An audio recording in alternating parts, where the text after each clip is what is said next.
my bergetjie. Ek wil maar net vir jou 'n video gemaak het.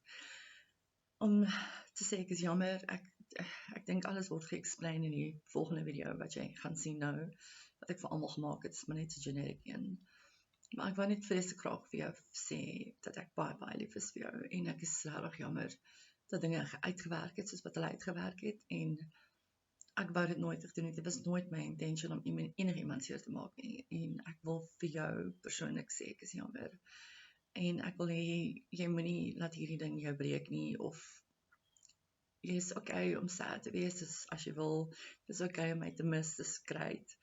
Maar dit moet jou net nie breek nie. Okay, dit is ek verduidelik alles in die volgende video, maar ek wil net vir jou persoonlik gesê baie dankie vir alles wat jy in my lewe gedoen het en hoe baie jy my gehelp het. Jy het my so baie gehelp met James en met so baie dinge en ek was regtig baie lief vir jou. Ek was nog steeds lief vir jou.